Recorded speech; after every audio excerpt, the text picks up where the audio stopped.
Hello guys! Tara, samahan nyo ako at ituturo ko sa inyo kung paano gumawa ng PowerPoint presentation using laptop.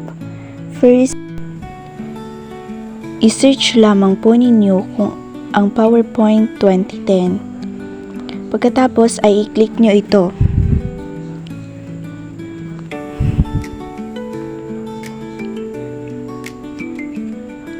As you can see, this is a blank PowerPoint pa lang dahil ikaw ang gagawa. And una, piliin ang design at mamili kung anong design ang ide-design mo sa iyong PowerPoint presentation, at yan po ang napili kong design ng aking PowerPoint presentation.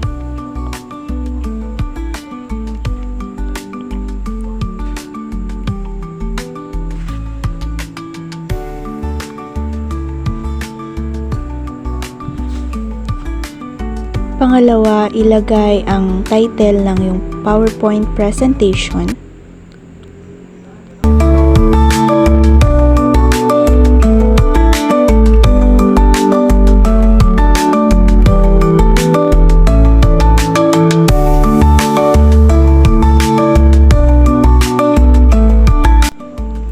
And also your name.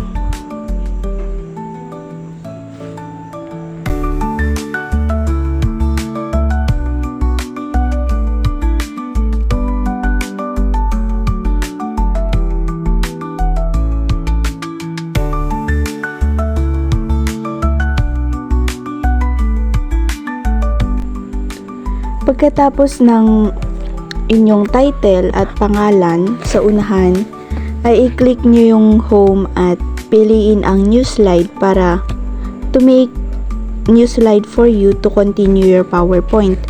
Pag-click nyo lang naman po sa home is makikita nyo agad tong new slide, sabi niya. And second, hindi ko pala naturo, highlight your title, and kung gusto nyong palitan yung font size niya or yung font style niya, pwede nyong i-click dito din sa makikita din po sa pag na-click nyo yung home is makikita nyo kung ano yung font size, ganon, font style. And ayun, after that is continue your PowerPoint presentation using your new slide.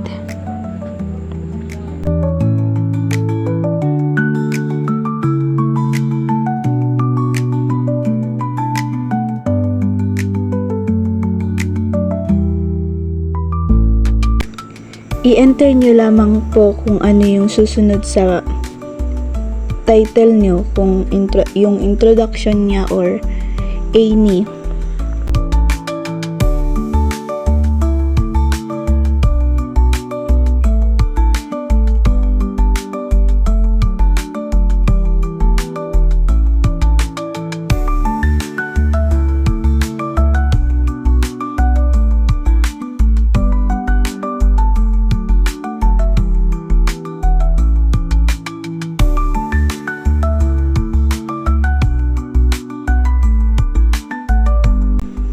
After that, if you want to insert something like chart or pictures or any, just click the insert on the top of your presentation.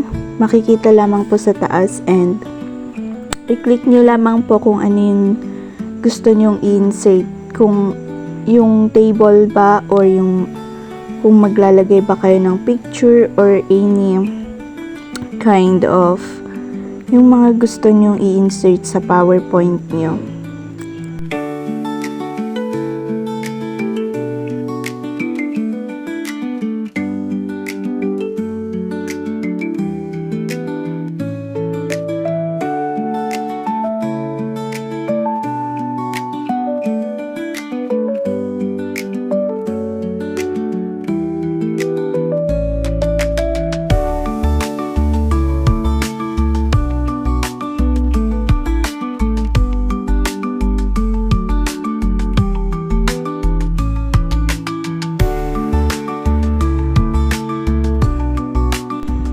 That's all guys. Thank you for watching.